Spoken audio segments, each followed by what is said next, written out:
একটা কথা খুব প্রচলিত রয়েছে, সেটা হলো গড গিফটেড, মানে ভগবানের দান। আমরা বলি কিছু কিছু ছেলে মেয়েদের, যেমন সচিন তেন্ডুলকর বা অরিজিৎ সিং, এদেরকে আমরা বলি ভগবান প্রদত্ত, ঈশ্বর প্রদত্ত।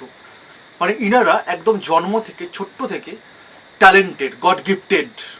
সবাই তো হতে পারি না, বা আমরা সবাই নয়। যদি সবাই এভাবে হতাম, তাহলে হয়তো আজকে প্রত্যেকটা কোনো না কোনো দিক থেকে, কোনো কোনো প্ল্যাটফর্মে আমরা আজকে আমাদের স্থানটাকে আমরা তৈরি করে ফেলতে পারতাম। কিন্তু অতটা সৌভাগ্যবান আমরা নয়। ফ্রান্সে 1854 সালে খ্রিস্টাব্দে একটা শিশু জন্মগ্রহণ করেছিলেন। তিনি কিন্তু গড গিফটেড ছিলেন। কেন বললাম? কারণ ছোট্টবেলা যখন উনি ক্লাস 1, মানে একদম শিশু লেভেল, মানে 5+ এজ, ওই সময় থেকে সাহিত্যের প্রতি একটু ঝোঁক ছিল ওই ছেলেটার। তো আস্তে আস্তে যখন বয়স বাড়তে থাকে, বয়সের সাথে সাথে তার যে ব্রেন কালচার, ম্যাচুরিটি, সেটাও বাড়তে থাকে। মাত্র 15 বছর বয়সেই তিনি শুরু করেন বিভিন্ন ধরনের লেখালেখির কাজ, এবং সেগুলো খুব জনপ্রিয়তা পায়। এই নয় যে লিখলাম বলে সেগুলো হয়ে গেল। উনি লিখছেন এবং প্রত্যেকটা মার্জিত এবং প্রত্যেকটা এস্টাবলিশড, যেগুলো পরবর্তীকালে সাহিত্যে স্থান পেয়েছে। তো এই ছেলেটার কেউ না, ইনি হলেন আর্থার রিভঁ। এর পরিচয়টা আগে জেনে নিই।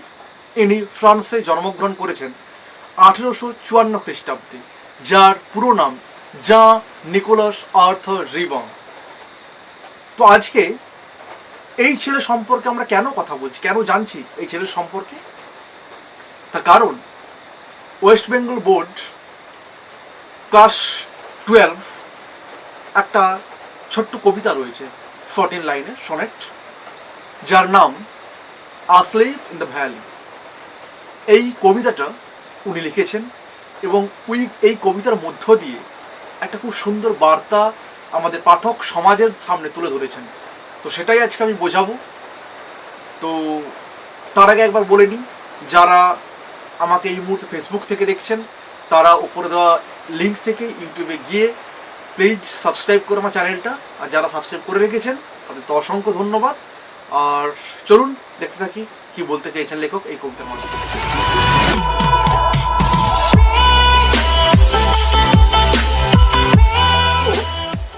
এই আর্থার রিভঁ একজন খুব সুন্দর লেখক। ইনি যেহেতু একজন ফরাসি লেখক, ফ্রান্সের বাসিন্দা, তো ফরাসি লেখক, ইনি এই কবিতাটাকে উনি লিখেছিলেন দ্য ডিমিউজ দ্য ওয়ার্ল্ড। এইটা এর আসল নাম।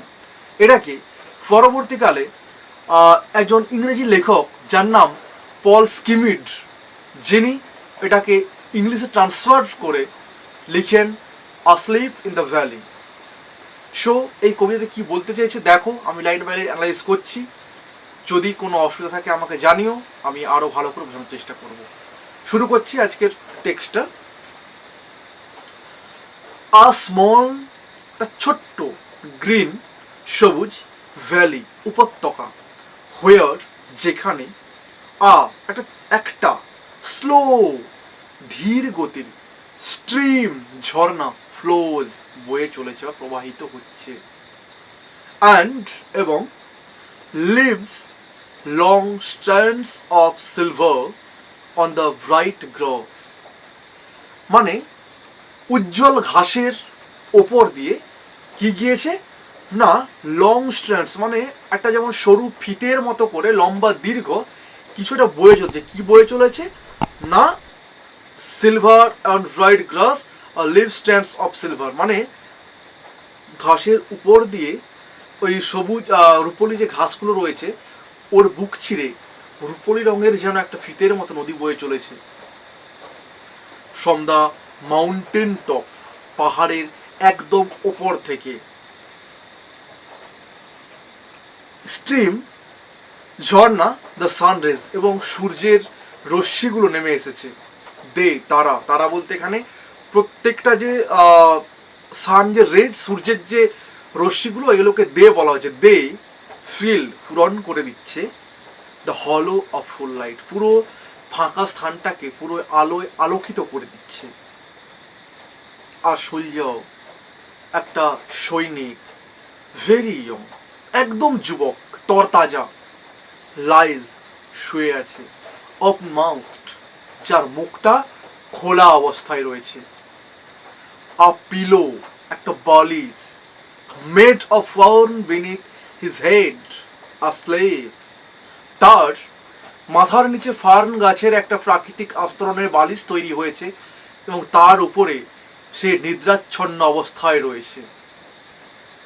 স্ট্রেচড ইন দ্য হেভি আন্ডারগ্রোথ, সে ঘুমিয়ে রয়েছে এবং স্ট্রেচ হেভি আন্ডারগ্রোথ বলতে যে বুশ, ঝোপঝাড়, বড় গাছের তলায় যে ঝোপঝাড়, সেই ঝোপঝাড়কে বলা যে বুশ বা আন্ডারগ্রোথ, ওখানে কি করছে, সেই ঝোপঝাড়ের মধ্যে সে শুয়ে রয়েছে, শায়িত অবস্থায় রয়েছে। Pale in his warm green sun soaked bed, pale in his warm, কি বলছে, তার শরীরটা এখন উষ্ণ রয়েছে, গ্রিন সবুজ, সান-সোকড বেড, সূর্যের যে সিক্ত বিছানা সেখানেও শুয়ে আছে, কিন্তু সমস্ত কিছু পরিবেশটাই সূর্যের আলোকিত দ্বারা জলজল করলেও ওই মানুষটা কিন্তু ছিল পেল, ফ্যাকাসে, তার সব কিছু যেন ফ্যাকাসে হয়ে গিয়েছে।